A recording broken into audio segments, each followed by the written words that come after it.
Edmonton Mayoral Forum. I should just start off by letting you know a few of the ground rules and how we're going to conduct the event tonight. First thing I'd say is we had to modify our approach a little bit because we've had a change in some of the COVID health orders. We did look it up and we have been told that we're going to operate like a food and drink establishment. So if you're getting up and walking around, if you would kindly wear your masks and, as you're seated and eating and drinking, you can keep your masks off. We've also understand that presenters are allowed to keep their masks off, which is terrific because then you'll be able to see each of the candidates as we go through into the introduction. We also switched to doing quite a bit of our broadcasting online. So we normally do a weekly podcast with Alberta Enterprise Group, and what we've done is we've added the live streams onto each of the candidates' Facebook pages. So if you have a favorite candidate and you want to watch them on their Facebook page so that you can have your comments going up on their page, feel free to go on over there because we're pretty sure this works. It's the first time we tried it and we're working out the kinks. So we want to get as many people able to watch this interaction with the candidates as we possibly can. You will notice one of the approaches that we did take is we wanted to make sure, because there are so many candidates, that we asked the ones to attend who are polling at the highest level or have the highest level of social engagement or the highest level of name recognition. You will notice that Mike Nicol is not here this evening, and that is because he declined to participate. We would like to have had him here. We would have accommodated him here. We let him know that all the way up until the event, and he chose not to participate. You can continue to give us some feedback. I have heard that the audio is poor, so we'll try to make sure that everybody is focused, is speaking loudly into the mic. We might be able to move the mic a little bit closer so that you can hear it a little bit better, but continue to put your questions in, and we will go through the event this evening in this way. We've asked for the candidates to give an opening statement. We'll have the order being Amarjeet Sohi, followed by Michael Austry, followed by Cheryl Watson, followed by Kim Krischel, and then we will go into 5 different questions that we'll have on a range of issues, with each candidate having 1 minute to respond each, and then we will finish up with a question. After that, we are going to do we call it a speed dating round, so each of the candidates will visit one-on-one for 5 minutes at a time with each of the tables here so that you can get to know them one-on-one. So we are going to continue on with our opening statement, and the first opening statement goes to candidate Amarjeet Sohi. The question is, why is it that you want to be the mayor of Edmonton? Well, first of all, thank you, Danielle. I want to start by acknowledging that we are gathered on Treaty 6 territory, and for me and for my family, that acknowledgement is deeper than just ceremonial, because I came to this city, this country with nothing, was able to build my life here, and this city and this country has given me so much, and it has propelled me to live up to my fullest potential despite the challenges of racism, discrimination, and bullying that I faced in my life. I know I love Edmonton. In my work, I have always put Edmonton and Edmontonians first, and that is the reason that that's the foundation on which why I want to be your mayor, because I believe that the possibilities and opportunities that I was able to have here, this is the place that offers those opportunities, and a place where everyone can find opportunity to succeed. I want our city to have strong public services and amenities, a robust and diverse economy, a thriving downtown and business districts, and a thriving arts and culture scene. And I also want to ensure that we protect and support the most vulnerable people in our communities and respond to the challenges of climate change. I have the experience and proven track record of working with business and community leaders across Edmonton to make this vision a reality.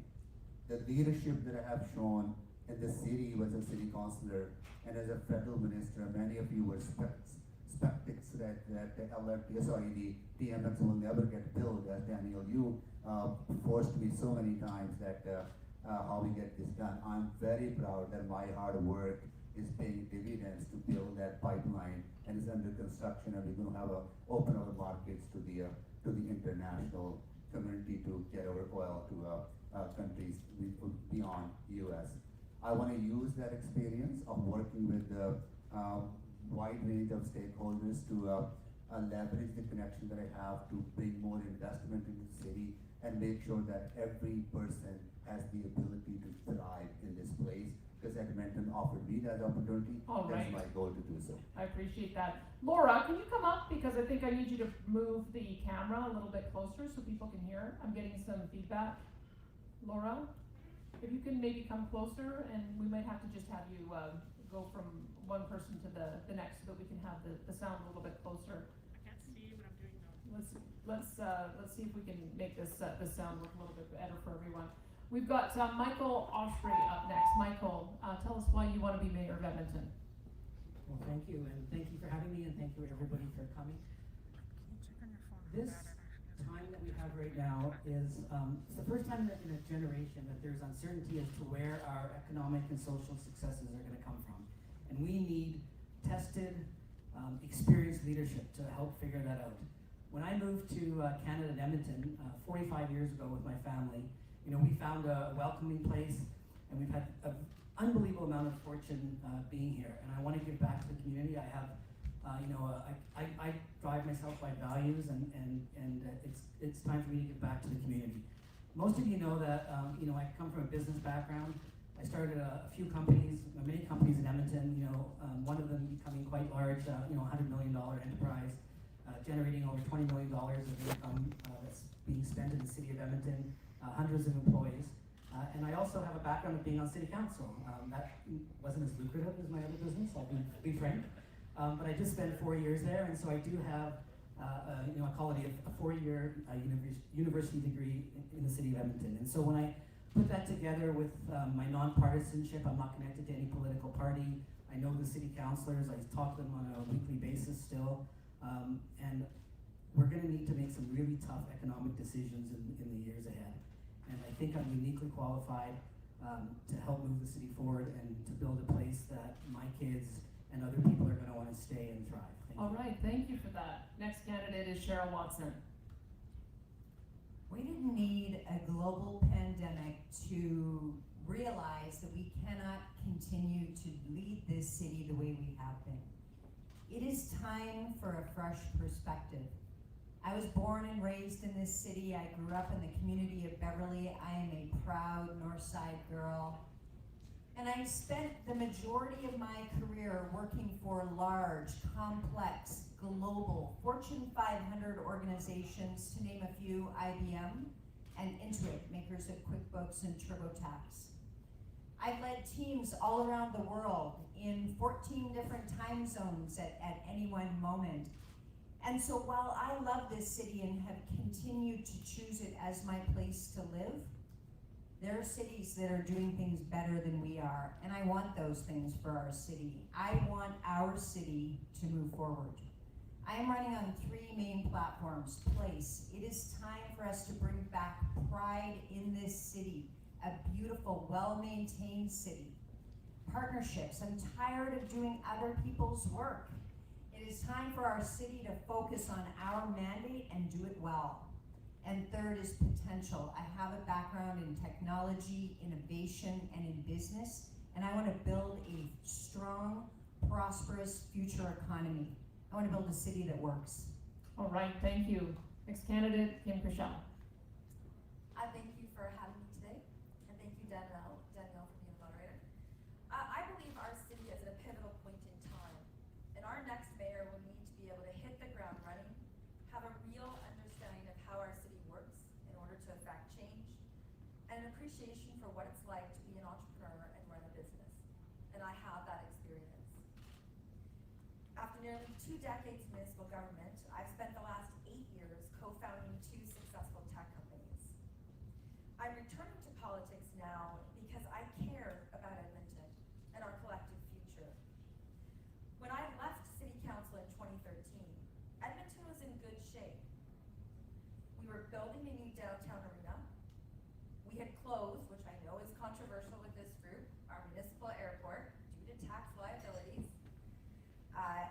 We, after years of debate, and our taxes were competitive. We had a plan for ending homelessness, had completed several capital projects, and our city was full of economic optimism. Today, our city has not reached that potential that I so clearly saw.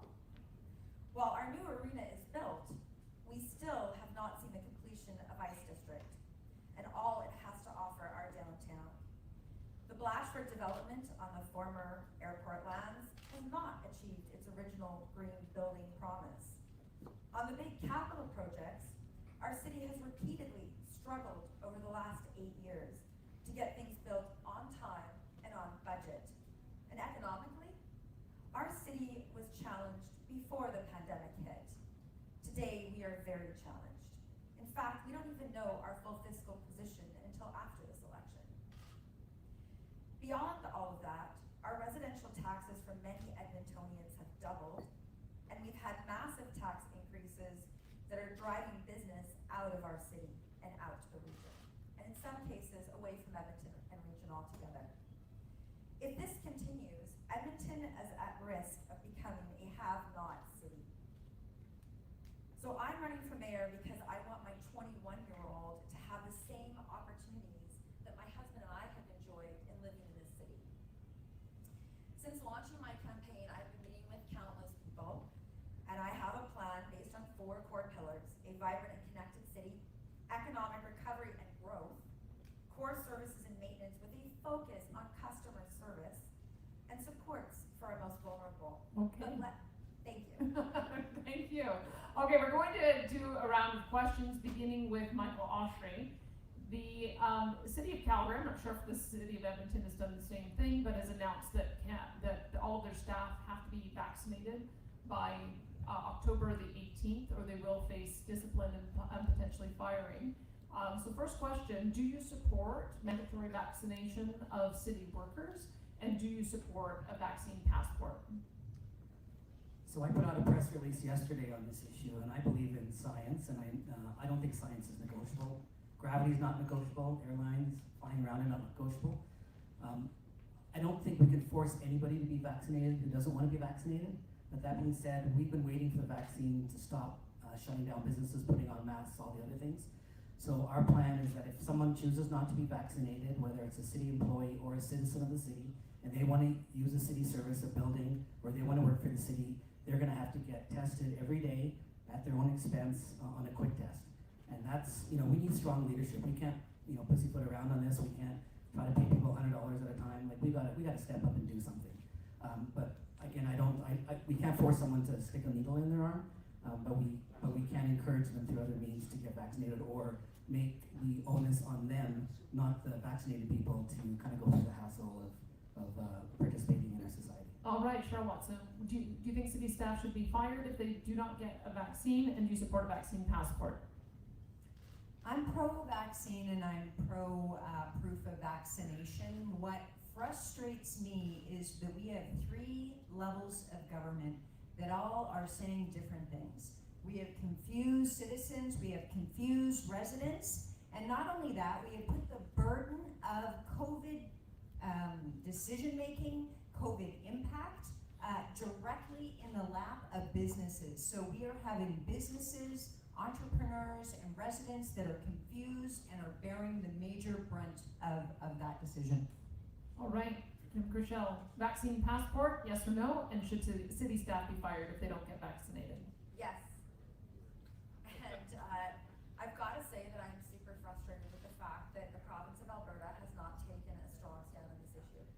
I understand that this is frustrating for everybody, but now that our ICUs are clogged again, now that we are dealing with, unfortunately, businesses potentially, if this continues, having to close, we need to do something. And so I would also call upon, we need a coordinated approach across this country in terms of vaccine passports.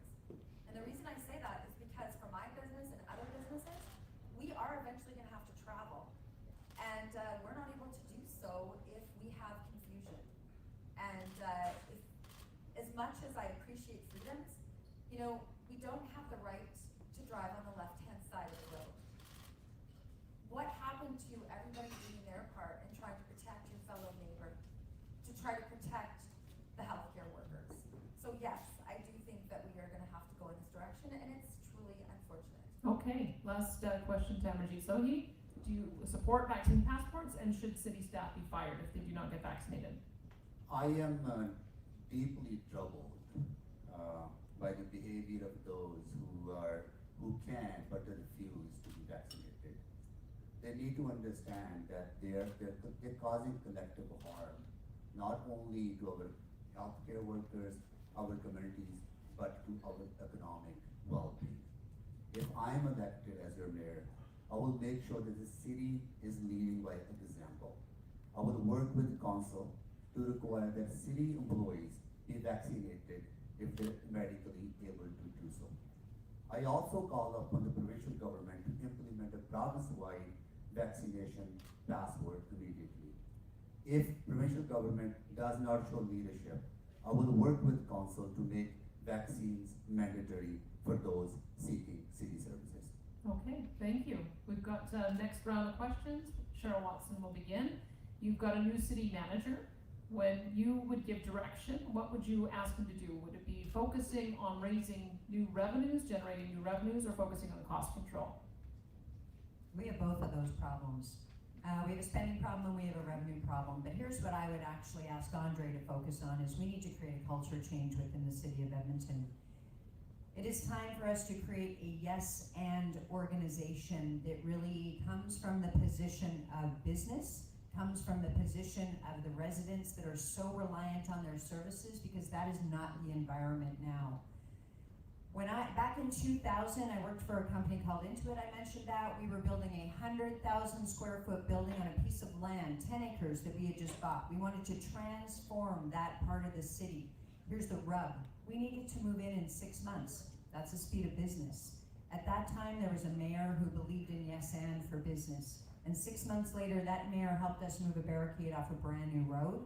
And we welcomed hundreds of new employees and new jobs to the city that we had never seen. We need a culture change. Okay, same question to Kim Krischel. Cost control or generating new revenue?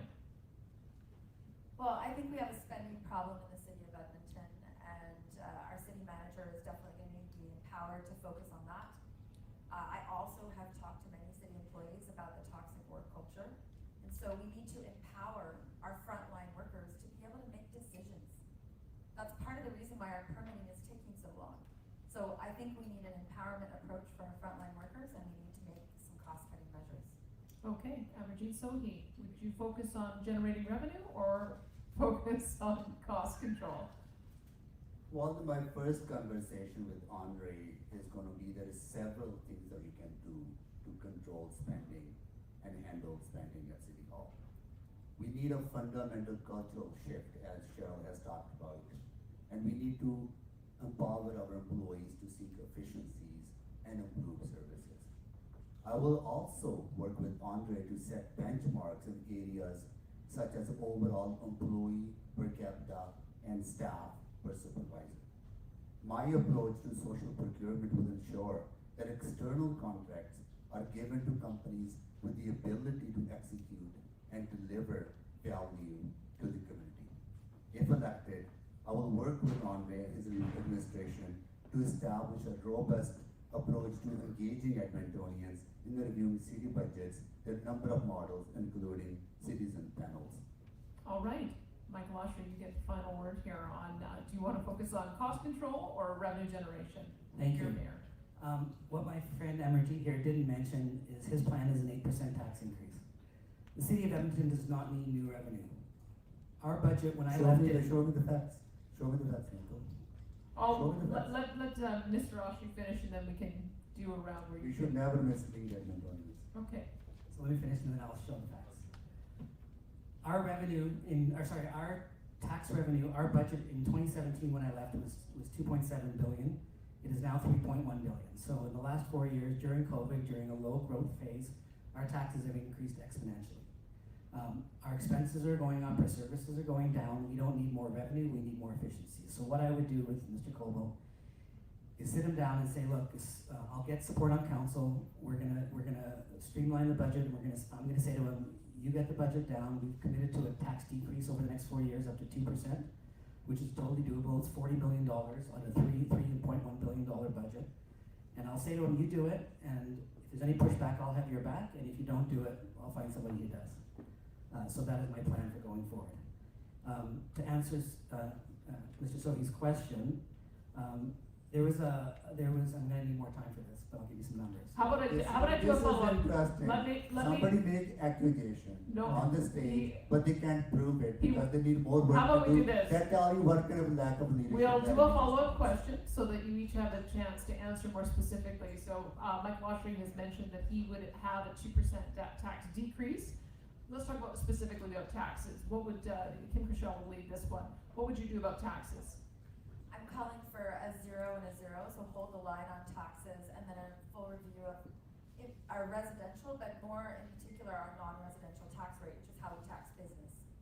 As I mentioned earlier, we don't know our full fiscal picture, and we really won't know until we deal with the budget. And I'm very concerned about the fact that we're becoming the hole in the donut, and businesses are going outside. So if there's room, and that's at a minimum on that second year, and I'm hoping that there'll be room for more cutting measures. All right, so, Mr. Oshry's claimed that you wanna see an 8% tax increase. You say that's not the case. What would you do with taxes, Mr. Sohi? You know, I hear your concerns about rising taxes and user fees. And we must maximize the value we get for every dollar that we spend. While we cannot cut way to prosperity, we must become affordable place to do business and affordable living. I will advocate to the province. They take 30% of our property taxes from us. Those taxes must remain in the city, then we can reduce the burden on you. My proposal to create business advocate office, Mayor's Advisory Council on Business Growth, and guaranteed timelines on building permits and inspections will make doing business in our city easy, convenient, and affordable, and I will never mislead you. All right, Mr. Oshry, he says that you got your numbers wrong. Would you like to complete your analysis there? Sure. Before I say that, I'll just say that creating another red tape department to help businesses is not gonna help the business community. The city administration is asking for 1.6% increase in operations. There's a 2% increase on the unions that they're asking for. The unions, since Amarjeet came back and said that he would reverse the outsourcing of any union contracts that the city did in the last few months. The city unions have now stopped negotiating with the city, hoping that he's gonna be in. And then there's social programs, which is another 2%. So you add that up and that's 8%. So if you notice, he didn't answer the question about the numbers. He's very good at talking about things. He sounds great, very smart man, nothing personal. But he's not talked about the actual numbers. The actual numbers are, we can operate with the exact same services easily for 2% less, $40 million on a $3.1 billion budget. And I can tell you specifically how I'm gonna get there if I had more time. Okay, we will get back to that as well. So, Mr. Sohi, we will start this round with you. Let's talk a little bit about the spending side. Mr. Oshry has said that you would cancel privatization contracts. Is that the case? Do you think there's a role for private sector delivery of public services? No, I thought that Michael Oshry was decent than the other Mike in sharing facts. I will never ever create poverty in our city by laying off the most vulnerable employees who work hard and kept us safe during this COVID. These are racialized Edmontonians. These are racialized women who make $22 an hour. And Michael Oshry wants to put 140 families into poverty. That is not my vision for the city. My vision is a thriving city with well-paying, middle-class jobs that people can shop in your neighborhood. They can buy a house from you. They can do business in the business that you run. All right, Michael Oshry, private sector delivery of public services. What kind of examples would you use of that? So the example that Mr. Sohi mentioned was the bus cleaning, and that city council passed that, by the way. I think the vote was 10 to 3 or something like that, by quite a substantial amount. And that was to do the roles more efficiently, let the private sector do what the private sector can do more efficiently and cheaper. And it's not on the backs of employees; it's the efficiency that the private sector has over the public sector. And Amarjeet is a very nice man. He's never had a private sector job in 30 years, and I don't think he quite understands that. There's other things that the city should do that's private sector, but there's lots of things the city does that the public servants should do it, and they do it very well. And they get paid well, they work hard, they're very good, but there are some things that the private sector should be doing if they can do it more efficiently. All right, Cheryl Watson, are there examples where you would think the private sector should be involved in delivery of public services? There are, and that goes back to my platform of partnerships. Before I go there, I have to make a crazy observation. So I'm a newcomer here, and I'm more interested in talking about what I intend to do, not what others have done before, or comment on other people's platforms. So I just want to put that out there. If you're looking for that from me, you're not going to get that. Here's some ideas that I have. Private industry wants to play a role in building this city. Many of them, and many of you in this room, are city builders. There is a role for you to play. When I hopefully am successful in this mayoral bid, I want the city to focus on its core mandate, the things that we expect the city to do. That is roads, that is transportation system, that is multi-use pathways. That's great, parks and recreation. And then all of the things below the line that are not in our mandate, that's time for us to look at nonprofits, other orders of government, and private industry to see who is best skilled and whose role it is to do that job. All right, Kim Chriselle, should there be private sector delivery of public services? Well, I think we need a balance, and in fact, that is where I think we've done really well. I'll give an example. When we had grass cutting where it was 50%, basically city employees and 50% private, it kept both on their toes. It kept them wanting to do good and make sure that the grass was cut. I think the same applies to snow removal.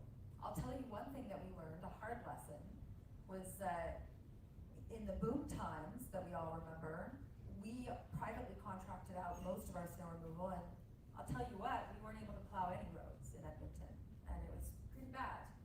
So I've learned that you need a combination, but I'm not afraid to look at private sector, and I've supported private sector in the past, but I do feel you get better results when you focus on the problem at hand and work with the business, the not-for-profit, and government to make better decisions. All right, let's talk a bit about development. The city has a plan for 15-minute communities, and I'm interested in knowing what that means to you. What do you think the priority ought to be in making sure that is developed? There's always a tension between, do you densify and build up and use existing infrastructure, or do you build out for more affordable housing, but then you also have to build the infrastructure? We'll start with Michael Oshry.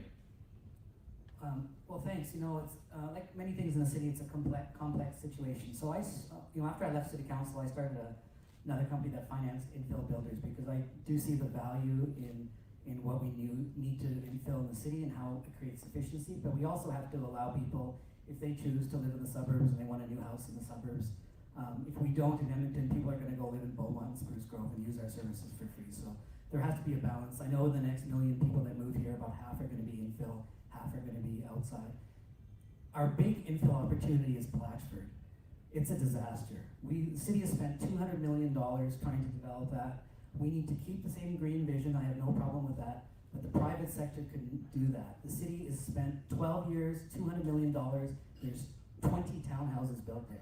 And those are the kind of opportunities that the city needs to rely on if they're going to infill and meet our environmental targets and succeed. And so I think there's a huge win there that has just been managed terribly, so we need to fix that. And again, we need to allow people to have the choice of what kind of housing they want. All right, Cheryl Watson, do you build up or do you build out? Well, I actually want to answer the question. You asked about 15-minute neighborhoods, and I'll tell you what a 15-minute neighborhood means to me is all of the amenities and services that I can access within 15 minutes. And so I think what we're actually talking about is zoning. And how do we think about an agile zoning environment where neighborhoods can determine what neighborhood amenities they need? This one-size-fits-all model is not working, and it's not what neighborhoods want. And so how 15-minute neighborhoods is really about making sure you can get to a grocery store, making sure that your kid can walk to the outdoor rink in the wintertime and put on his skates. And so that's what 15-minute neighborhoods mean to me. All right, Kim Chriselle, you can answer it either way.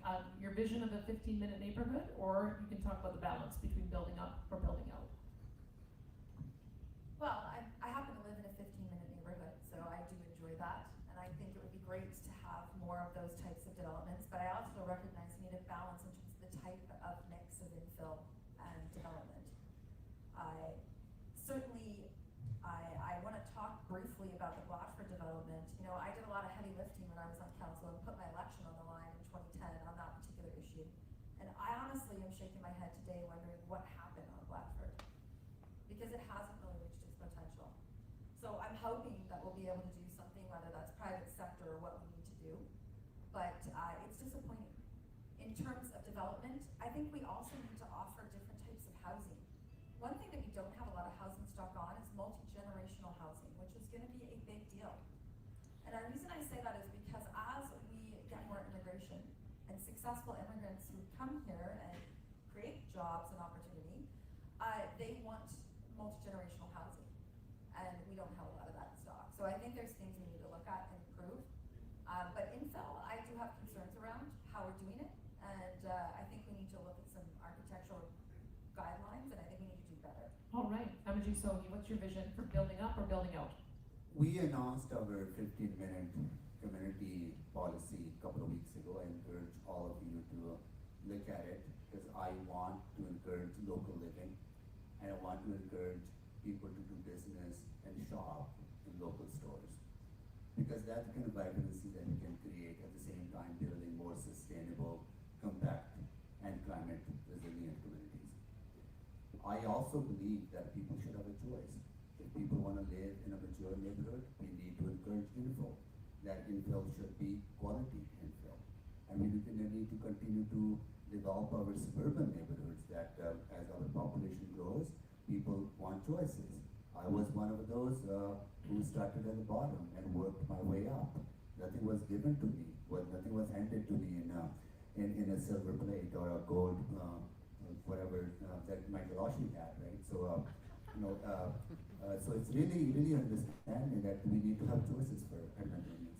All right, we will go to Cheryl Watson for the next question. You had talked about the issue of red tape. What would you do to streamline the approval process for permits?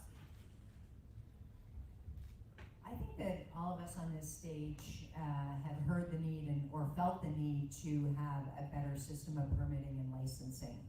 And I think that we could talk all day long about streamlining the process, but I think this requires a dramatic and different view of the problem and who's solving it. I'm curious and very interested in other cities that have actually assigned this responsibility to industry. And when I say industry, I mean the architectural industry, the engineering industry. They are already taking a big burden of risk on when they stamp drawings and when they create the drawings.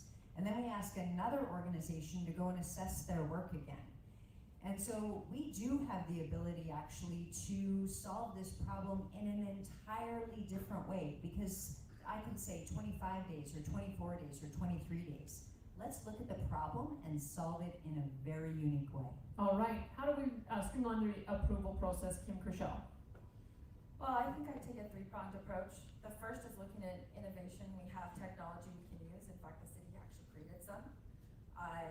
Definitely that needs to improve. I believe in deemed permitting, because we have a number of businesses that I've seen, especially small restaurant owners that I recently encountered, who have been waiting months for their permits. That is one approach where the onus is on the city to get it done, and I think that would be a good approach for us to take. And then the other thing that I think we need to do is, again, empower our frontline workers to be able to make decisions. Because what I've heard on the ground is that you have to go through layers of bureaucracy now in the city of Edmonton that has increased exponentially to actually get decision making to happen. And I've heard that frustration from tons of businesses. So we definitely need to streamline our processes. All right, Amaji Sohi, how do we streamline the permit approval process, the city? We have announced that we will work with business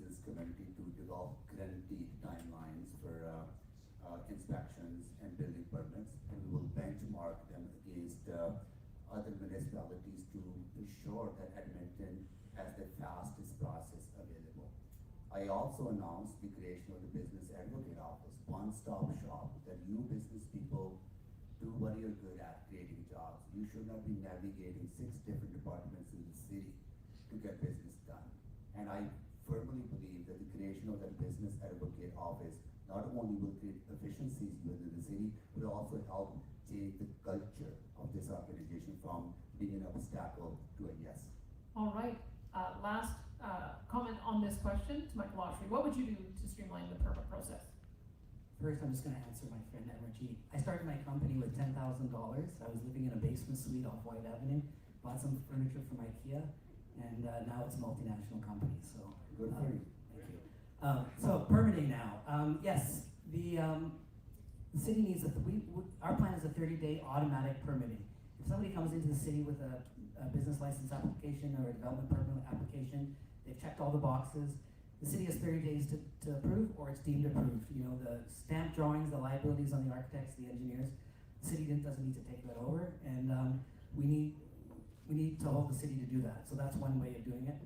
The other way is to instill this culture, which I'm going to talk in another question I hope you ask, from the city administration, that if somebody comes in and there's a little problem with their application, they don't just put it to the pile and say, on the bottom of the pile and say, come back in 3 months. That they say to the person, look, you made a mistake, go do this, come call me tomorrow, we'll get it done, and off you go. And I don't think the average person in the city understands the time cost of business and what it costs businesses and nonprofits and culture groups, whoever are doing anything in the city, what it costs them in time and effort and money when things like that are delayed, totally unnecessarily. All right, this will be the last round. We'll start with Kim Crushell. Where do you see the opportunity for Edmonton in attracting new business? Well, I see lots of opportunity, despite the fact that I recognize that many businesses are hurting. I see opportunity in the tech sector, which is where I am. I see opportunity in terms of a number of different industries. We've all been talking about the hydrogen hub. I see opportunity in terms of why aren't we looking at rare earth metals? China controls 90% of them. And today, we are mining in the oil sands. That is continuing. We can also recycle rare earth metals, and they power everything. And that's why today we can't buy a vehicle. So I think there's opportunity there. And then there's another area, which is logistics. Unfortunately, Edmonton isn't getting the taxes from those logistic opportunities because Amazon's located at the International Airport and located at Atchison. But we have an opportunity. I don't know how many people are paying attention to the Northwest Passage, but the Panama Canal is one of the reasons why the U.S. has become a superpower. We have an opportunity with the Northwest Passage to become a hub by actually having that rail line to the deep water ports in Prince Rupert, BC. And our runways at the International Airport allow us to fly cargo out on a constant basis. So if we could actually get Port Alberta to happen, we could become a massive transportation logistics hub. Those are just some of the areas. There's other areas in the tech sector and forestry, and the tech sector and agriculture. So I'm very obviously passionate about the future. And one final thing I'll say that nobody's paying attention to are esports. I fought hard to get us a new downtown arena because it's a way to transform our downtown. Esports is billions of dollars, and for those of you in the room that don't know this, the World Series League of Legends actually surpassed the NFL Super Bowl in viewership. I think that was back in 2017. So we need to be attracting those kinds of opportunities as well as NASA iTech. All right, what's your business attraction strategy, Amjit Sohi? We are in a climate change crisis, and I see it as an opportunity to decarbonize our industry by investing into carbon capture, storage, and utilization. By investing in geothermal that has so much potential, thousands of jobs that can be created, and workers put to work who work in the oil and gas sector in geothermal. I see a lot of potential for universities here. There is research being done in the health sector that we could potentially be a manufacturing hub for pharmaceutical companies. I see potential in hydrogen. When I was Minister of Natural Resources, we started working on those possibilities. I see investing in people is the best way you can help build capacity for people to be successful. So continue to investing in public services that people are able to be successful in their lives by by accessing those services and building their lives here. All right, Michael Ostrich, how would you attract businesses to Edmonton? Well, Edmonton has a very we're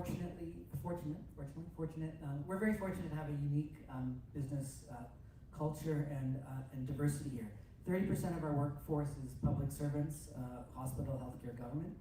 3% only, people might be surprised by that number, is the tech sector, so there's obviously huge opportunity to expand that, but it's only 3%, so even if we doubled or tripled it. 10% is big businesses, and the vast majority of small medium enterprises that are across financial services, oil and gas, like you name it, we've got it. And so government's role is to get out of the way. Like let the private sector do what the private sector does, make it easy for them, and they'll figure out where business is to be had, where money is to be made, where people are to be hired. And I just firmly believe that government's role, especially at the municipal level, is not trying to create jobs, it's trying to get out of the way and let people that create jobs and encourage the economy to thrive. All right, final comment on this question to Cheryl Watson. How would you attract businesses to Edmonton? This is an area I have deep expertise in. I spent the last 4 years working, leading, evolving, and transforming the way our city does economic development. And the first thing that we have to do is we have to make sure that the environment here in the city is good for the companies being created here today. And so I founded an organization called Innovate Edmonton that was focused entirely on that. Let's make sure that the businesses are here. This is their city of choice first.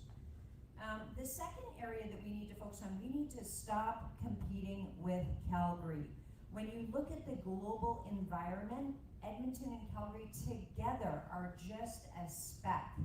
And so right now, Calgary and Edmonton constantly compete for the same opportunities. Not only that, even our airports are competing with each other for flights. So a couple of months ago, I announced the Alberta Economic Corridor Partnership focused on the industries that our two cities do best, and figuring out ways that we together as two cities can hunt for opportunities for investment into the region. And when I say region, I mean Alberta, Edmonton, and Calgary. All right, we're going to finish off by going in reverse order to how we started, and then you will have a chance to ask the questions I didn't ask to your candidate. They'll come to your table for 5 minutes, and then we'll do a switch and hopefully get them out of here shortly after 5:30. But our final question goes to Kim Chrishell to begin. If you're elected mayor and you serve a couple of terms, what will Edmonton look like when you're done? Well, part of my platform is a vibrant and connected city. So I'd like to see Edmonton ranked top 5 in Canada and top 100 global for innovative cities. And I don't think that's impossible when you look at Austin, Texas. And then we can attract a much bigger tech sector than 3%. I would like, when it comes to economic recovery and growth, a city where our kids have jobs and opportunity, where they have a life in the future in Edmonton. I would like to see a city with a client service culture, where permitting is responsive, construction is coordinated, and we have a clean and safe city. And I'd like to see a city that is safe for everyone and that works collaboratively with all levels of government to ensure that funding is targeted and gets measurable results when it comes to supporting those that are most vulnerable. And I would like to see a thriving downtown and a thriving economical region hub. All right, Cheryl Watson, you're mayor for 2 terms. You can tell, not that you need to stay for only 2 terms, but if you were mayor for 2 terms, what would Edmonton look like when you were done? Well, I believe that the most important responsibility the leader has is to know when their job is done. And so I think 2 terms is a long time. You begin to lose perspective. So here's what I'll say, the city will look different. And so if you're looking for the same, I'm not your candidate of choice. I'm very clear in the commitments that I'm making with my campaign. I talked about them early on, creating a place that we can all be proud of. And that includes being a safe and welcoming city. The second is that we will do our job and we will do it well, and we will be great partners to those with other responsibilities. And third is this will be a city that has future prosperity. I would ask all of you to go to my website, because I have been very clear in the campaign commitments that I have been making, and those commitments are ready to be written right into motions. And so you can expect very soon that I will have a 100-day plan for my first 100 days in office, and I will also paint the picture of the impact and the outcome of once those commitments have been executed on. All right, Michael Lawstreet, what does Edmonton look like after you're mayor? Before I answer that, I just want to say, Amarjeet's a very nice man. We just have a different view of the world, that's all. I like him personally, he knows that. My vision for the city includes an operational plan. It's not only, we can talk visionary stuff, but you gotta really be able to get some stuff done. And I wanna make sure that everybody has an equal chance to succeed, no matter who they are, where they're from. Very, very important to me.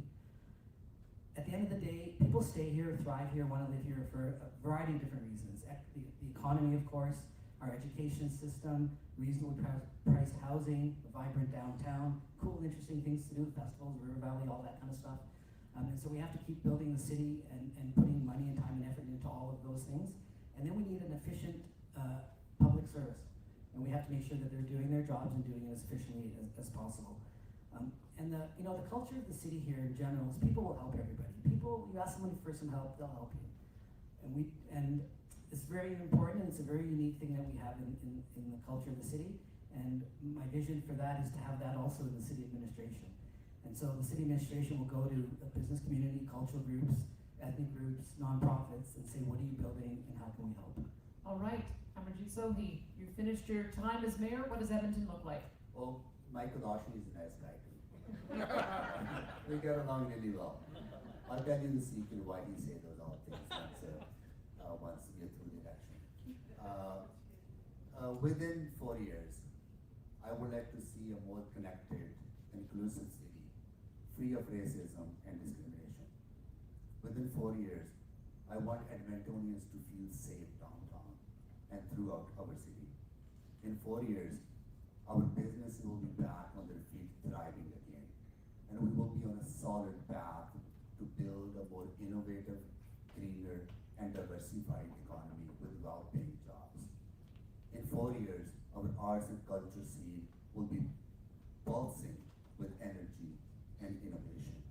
And in 4 years, if I had a chance to be here again, I would like to see more diversity in this room.